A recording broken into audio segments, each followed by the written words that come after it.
علی گور بلوچ صاحب، کل تک تو لیگی رہنما یہ کہتے تھے کہ ان کے ساتھ بیٹھا نہیں جا سکتا ہے، جو اپنی فوج پر تنقید کریں، پاکستان پر تنقید کریں، ریاست کے اقدامات پر تنقید کریں، ڈیجیٹل میڈیا کو وارفیئر بنا دیں، ان کے ساتھ تو بیٹھا ہی نہیں جا سکتا ہے۔ اب ساتھ بٹھانے کی باتیں بھی ہو رہی ہیں، کیا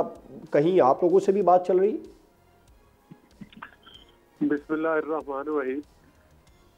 دیکھیں، بنیادی طور پر صورتحال یہ ہے کہ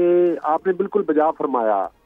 کہ ملک کے جو اس وقت حالات ہیں، جو آپ کو دہشت گردی نظر آتی ہے، سب سے پہلی بات تو یہ ہے کہ آپ کو یاد ہوگا کہ ان سارے دہشت گردوں کو رہا کس نے کیا تھا؟ پی ٹی آئی کے دور میں ہوئے تھے، کوئی ڈھکی چھپی بات نہیں۔ جنرل فیض آج بھی کسٹڈی میں موجود ہے اور ان سے پوچھنا چاہیے، اور بلکہ دونوں لوگ اس وقت کے پرائم منسٹر بھی جو ہے، سب سے پہلی انکوائری تو ہونی اس بات پہ چاہیے کہ انہوں نے یہ جو کرمنل نیگلیجنس کی، میں تو اس کو نیگلیجنس نہیں کہتا، کرائم ہی بولوں گا، کہ اور یہ بڑا انٹینشنلی کیا گیا۔ اور اس کے بعد جو دہشت گردی 2013 سے لے کر 2018 کی اس وقت کی نواز شریف صاحب کی حکومت اور اس وقت کی افواج نے جو محنت کر کے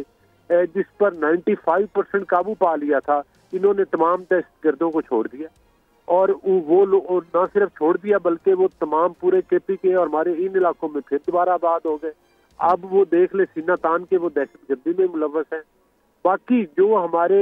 حالات و واقعات ہیں بلوچستان کے، ظاہر ہے وہ زمین جو سرزمین بلوچستان ہے وہ اللہ تعالیٰ کی قیمتی ذخائر سے بھری پڑی ہے زیر زمین۔ تو ہمارے دشمنوں کے بے شمار دشمن جو ایجنسیز ہیں جو پاکستان کے خلاف میلی آنکھ سے دیکھتے ہیں، ان کی نظریں ان چیزوں پر ہیں، اور خاص طور پر انڈیا اور جو جس طرح سے افغانستان میں کیمپ بنے ہوئے۔ آج جو جعفر ایکسپریس کے دہشت گرد نے جو حملے کیے اور جو زبان انڈیا کا میڈیا بول رہا تھا، پی ٹی آئی بھی اس کی تائید کر رہی تھی۔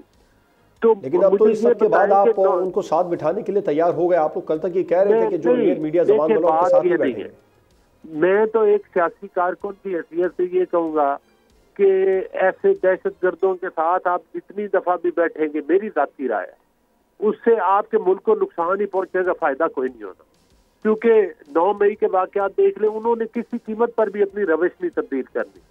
اور ایسے لوگوں کی سہولت کاری کی بجائے جو انہوں نے جرائم کیے ہیں، جو پاکستان میں دہشت گردیاں کی ہیں، کہیں ان